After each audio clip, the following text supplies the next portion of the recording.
to what do we do? What do we do about all of this? What do we do when we notice young people are struggling with their body image? What do we do when we can see that this is sort of leading on to other sort of problematic difficulties? What do we do when we notice that there are young people talking like that about themselves? So we're going to spend some time looking at some strategies to support improving and developing that positive body image. So these are different things that we'll cover. Introducing curiosity into everyday discussions, consider our environment, challenge negative thoughts. We'll talk about a mirror task that you can talk to young people about. Look at kindness and compassion. We'll look at something called quick comebacks to appearance ideals, and just being aware and helping our young people be aware of external influences that might be problematic and causing us to think negatively about ourselves.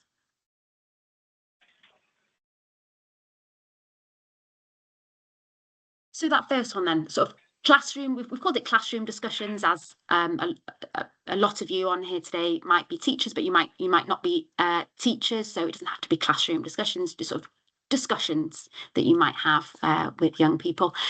So I suppose this might be something that just sort of you can naturally bring in if you notice people are talking about other people in a negative way, unintentionally, and you just sort of want to get in there and sort of go, oh, hang on a second, let's just be a bit curious. What are we actually told about the ideal body image, and where did this even come from, and how was it promoted to us, and what was it like 50 years ago? Do you know what the ideal body image was 50 years ago? So it's very different to what it is now, or 100 years ago, or even 10 years ago. And if that's changed, then who's to say that it was right 50 years ago or 10 years ago or today? So just those kinds of curious questions. Also just asking things like, well, how do these messages or these images that we're getting actually make you feel? Does it actually make you feel good when you're told, oh, you should, go on this diet, or you should be wearing these particular clothes, or you should be focusing on making this part of your body bigger or this part of your body smaller? How does that actually make you feel? Does it actually make you feel good about yourself or not? And then what happens if we're unable to meet and we're unable to reach this ideal? What then happens to how we feel about ourselves, to our mental health? What happens? And then what might be a more helpful way to think about our bodies? Just getting young people to just be a little bit curious, a bit sort of critical in what they're seeing and what they're being told, and creating debates among themselves. That's a really healthy thing. Anything else on that, Alice? No, I suppose, yeah, it's kind of, even if it might be the start of them starting to question what actually is this ideal that I'm kind of chasing and why am I doing this, then actually kind of just getting those discussions or questions started can be a really useful kind of first step for them in that journey to maybe kind of having a more positive or kind of even just neutral body image as well. Yeah. And yeah, thinking about the environment that we're maybe kind of building or creating for the young people that we might work with, it's maybe talking about positive role models. So kind of trying to move focus away from maybe a role model's image and what they look like to maybe more like strengths and other qualities that they might have. So perhaps maybe recognizing someone who's done a charity walk up a mountain and showed kind of lots of kindness in their community, kind of shifting the focus onto those kind of values and strengths rather than kind of bringing the focus onto what they look like or what kind of image they might have. So trying to increase that talk about different types of positive role models. Also modeling accepting compliments. I know that is something as humans we probably aren't very good at. So I know that it's very easy if someone gives you a compliment to be like, oh, like this, it doesn't matter, like, or kind of just shifting it off, but trying to model accepting compliments, and that will help young people to maybe see, oh, actually I can kind of be confident myself, or I can accept a compliment, and it doesn't need to be something that I just dismiss and brush off, because that can be something that can, sometimes people might think that you're being arrogant, but there's a difference in confidence and arrogance, and it's thinking about modeling that for young people as well. What kind of language you're using, so trying to move away from kind of weight focused language and using kind of healthy language, and thinking about what the kind of like healthy body might look like, or healthy ways to look after yourself might look like. So trying to move away from that kind of weight focused language as well. We can try and normalize diversity around appearances, so thinking about normalizing that different people might be different shapes and sizes, and that's okay. It doesn't mean that anyone's kind of wrong or right. It's kind of normalizing that diversity. So maybe thinking about if we're using images or kind of showing videos in lessons, kind of resources, whatever it is that we're showing young people, thinking about, are we normalizing diversity in that as well? And also promoting values around what we appreciate in people. So again, thinking about what values are we promoting, and what can we kind of make sure that we're kind of advertising to young people in terms of like the values. Yeah, and that really kind of links to that report about kind of what we're emphasizing when we talk about people, and just remembering to not, it's not important to focus on what somebody looks like. It's okay, well, what are they a kind person, or what have they been working hard at, and those kinds of things. And there's lots of people in the media as well, in the spotlight, that kind of do promote that way of thinking. I know probably these aren't the best ones for young people today, but the actresses Emma Thompson and Kate Winslet are really strong advocates for how it's just, we should not be commenting and focusing on what people look like when we talk about them, when we write about them. And it just creates this awful culture that young people are adopting. I'm sure there are more kind of that people that young people would relate to more.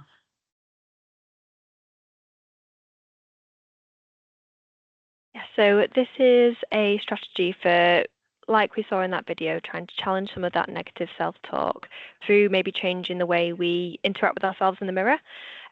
So by changing mirror habits, we can try and focus on what we like about ourselves. So thinking about including physical aspects that you like just as they are, not trying to kind of pick out physical aspects that you want to change or think should be different, trying to include physical aspects that you're kind of valuing because of the function that they give you. So maybe thinking about, I really kind of value my arms because it helps me to hug the people that I love, or it's something about maybe kind of including physical aspects like your legs because they help me to run and I really love running.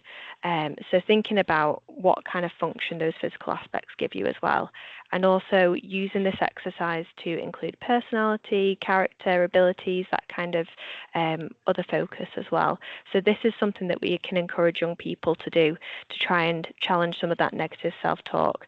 As although it might not always happen when they're looking in the mirror, a lot of the time it can be when a young person is looking in the mirror and kind of picking out things that they don't like about themselves or they're focusing on. So this is a really kind of nice activity for young people to do, to think about what kind of things am I focusing on when I'm looking in the mirror, and what kind of things can I point out that might include some physical aspects but also look at other strengths as well. So it can be useful. I know that young people have used post-its to put on their mirror because they can be nice reminders the next time they get to it.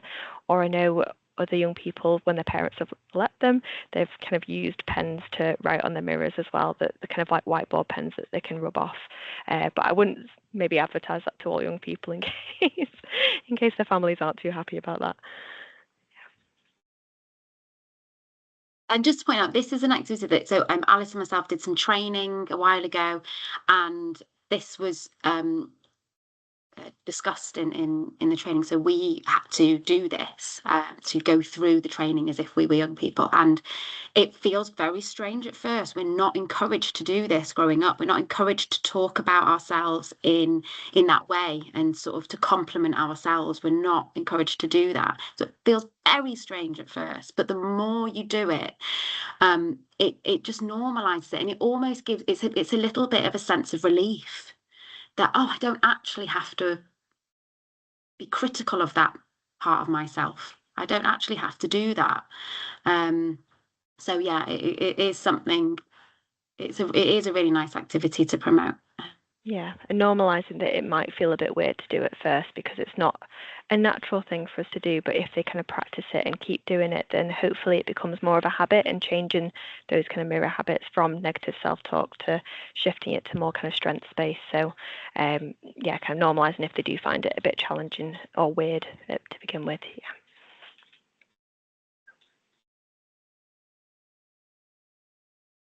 So this kind of links to that video that we watched. So how we can be so kind and compassionate to others, yet we really struggle to show that same kindness and compassion to ourselves.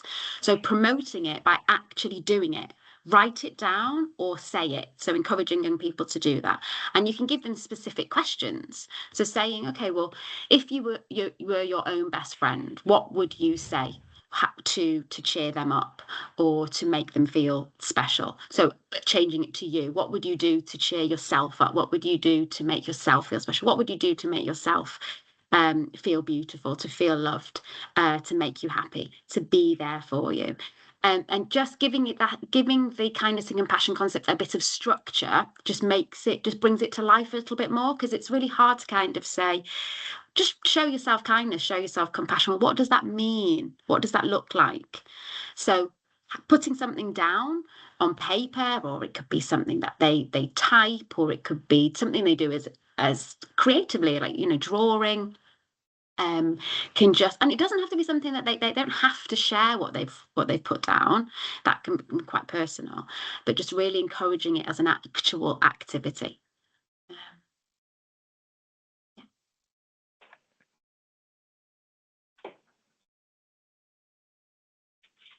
So another activity that you can do, or that you can encourage, or you can demonstrate, is the quick comebacks. So this is where we try to shut down that negative talk. We don't really want to give the negative body image talk any airtime. So we want to shut those things down in a, not in a rude way, but sort of a diverting way. So Alice and I will sort of demonstrate what this might look like. So one person might say to, and so maybe it's one friend to another friend might say, "Oh, I can't do yoga because I'm too fat to wear. I'm too fat to wear the gym clothes." So they might say, "I don't think people are there to look at each other. I'm definitely not." So trying to kind of shut that down without, it's difficult because it can feel like you're not kind of reassuring them, but it's just like Cam said, not giving it any airtime and just trying to kind of shut it down as soon as it comes up. Is what we're trying to discourage is going into that back and forth discussion of, well, I think you look fine, and no, I think your legs look really good at the moment, and oh, well, I don't think they do, and then start you talking again about still trying to reach this particular way to look, because that's how we need to look like this. I'm not quite there, so we're trying to move away from that, without being dismissive. It's very tricky. Another example might be one friend says to the other, "Oh, I saw this new diet trend on Instagram. Do you want to do it with me?" I think I'd prefer to focus on eating healthily and spend my time having fun this summer. Should we book some things to do instead? Yeah, so not completely change the subject. So yeah, we're still talking about doing something together, doing something this summer, having fun together, but maybe steering away from the diet trend to, let's just have some healthy meals. Yeah. So they're just a couple of examples, and it's really hard to do when you're in the moment and on the spot, and especially when it's not how we're naturally talking to one another.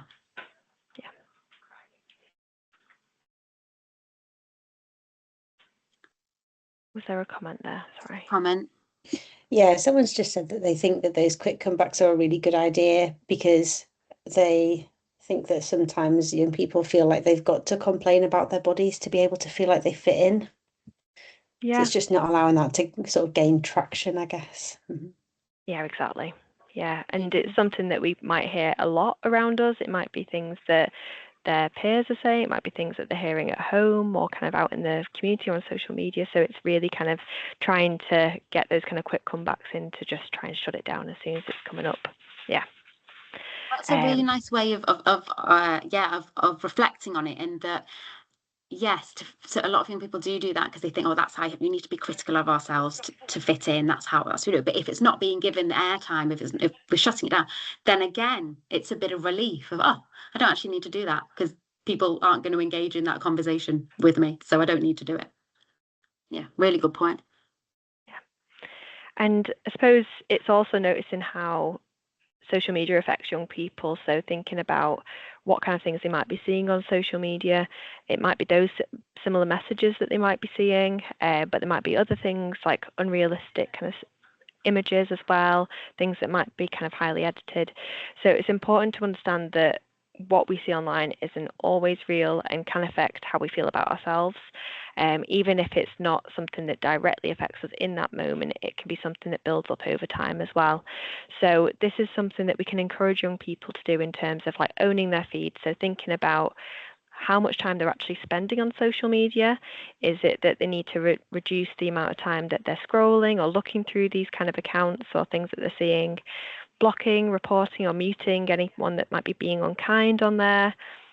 Using social media to make positive connections. So thinking about who they're actually interacting with on social media, who are they giving that kind of airtime to?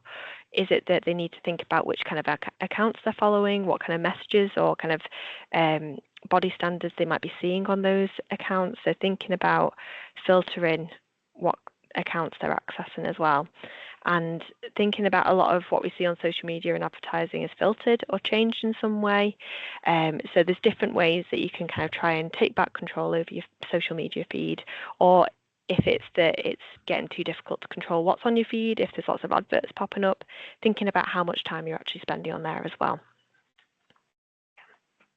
And so this is something that we can definitely encourage young people to do, or kind of advise parents and carers and families to think about with their young people as well, and also try and model it ourselves as well, because I know that it can be difficult to kind of give all this advice, but it might be things that we're kind of interacting with as well. So just kind of be mindful of that for yourself.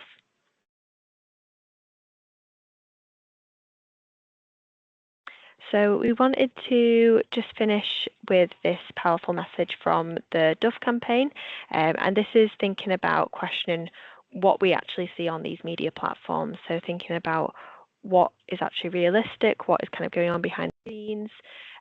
So we'll watch that now. Yeah. And then again, if there's any comments, please feel free to put them in the chat. Just had to come out of the PowerPoint because this video will not embed into the PowerPoint, so we're just playing it off YouTube. Can you see this? Yes, yeah. Yeah, let me know if the sound doesn't come through.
3 top. So yeah, the video was just to demonstrate that there might be kind of lots of things that go into making the adverts that we might see for kind of 1 second, but actually there's been so much going into that that might make it an unrealistic kind of representation of what a typical person might look like day to day. So it's just thinking about what that message is, sending to everyone, specifically kind of young people. Like we mentioned, the younger people are when they're around some of these influences, the more susceptible they are to that affecting the way they feel about themselves, their body image. So it was just to think about that message and consider it when we're working with young people as well. Quite scary, that particular one, the amount of editing, talking about kind of elongating her neck, making her eyes bigger, making her jaw line narrower. It's really scary, the amount of editing that's gone into that. And why is the question.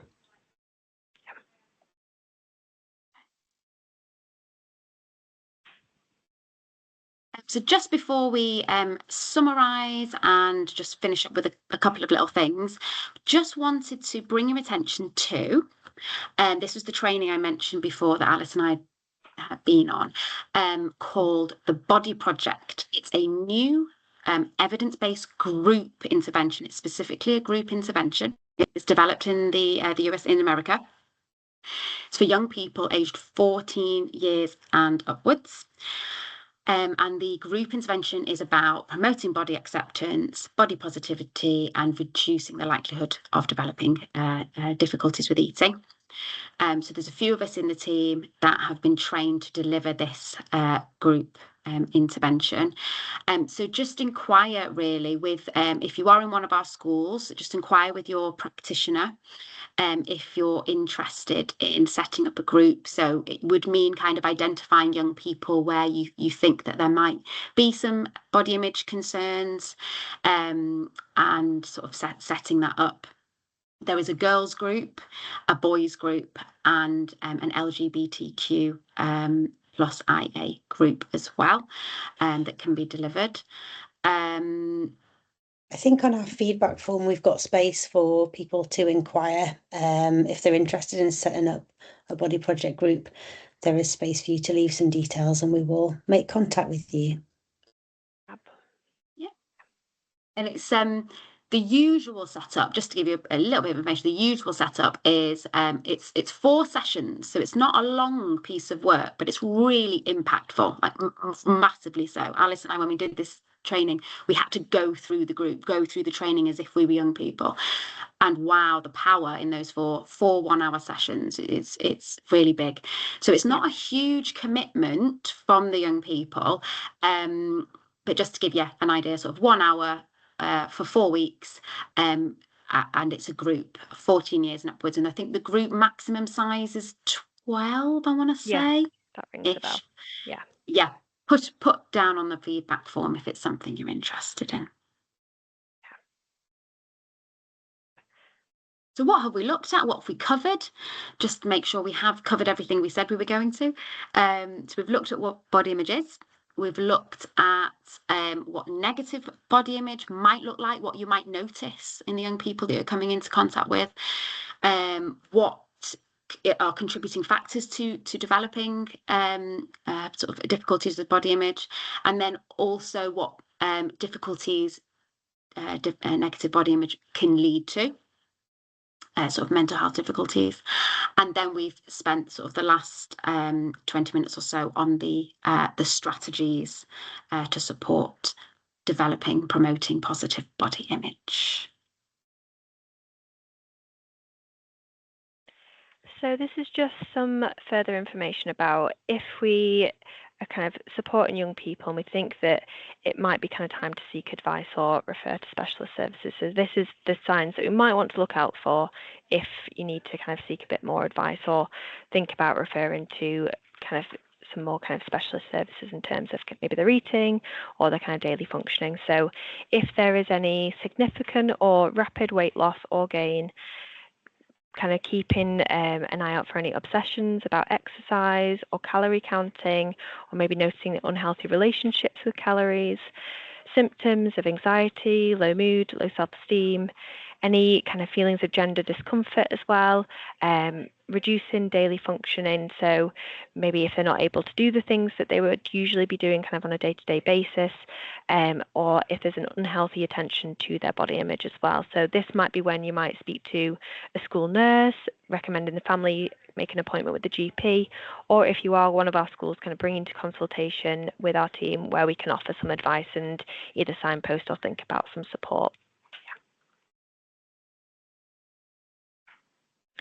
So this is a school and college information line that we also have as a team. So this is a email address that either education staff or parents or carers within the Trafford area can access. And this is just a note to say this is for non-urgent inquiries. So this is something that, yes, either staff or parents and carers can access regarding concerns that they might have about a young person. So this is a offer that where we can provide resources, signposting, or we might be able to support referrals to other services, as well as offer some advice and guidance. So if you use the email below, a practitioner will be in contact with you to either arrange a telephone consultation, or if there's something else that you're kind of looking for that we can answer over email, then they will be in contact with you within 3 working days. So if there is any urgent advice that you need, then you can either contact the Core CAMHS duty team, which is on the number below, which is 0161 549 6456.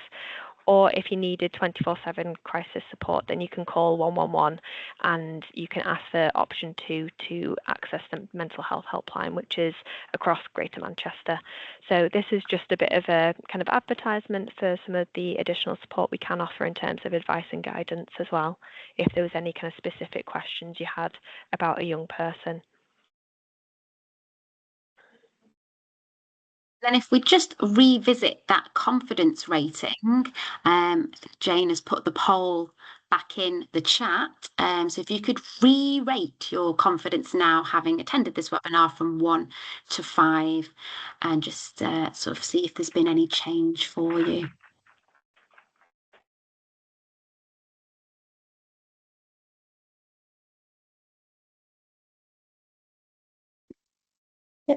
Nice to see that sort of moving up towards more 4s, a couple of 5s.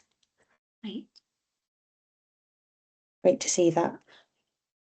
It's really great to know that something has been taken away from today. Great. So, shall we stop recording and move into questions?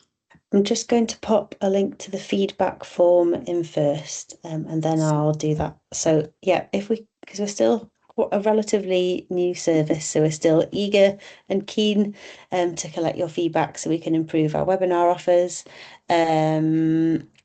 Yeah, so someone's just popped in the chat that getting the resources has been difficult. Yes, we are aware of this and we'll work on that. Yeah, so if everyone's happy, I'll stop recording.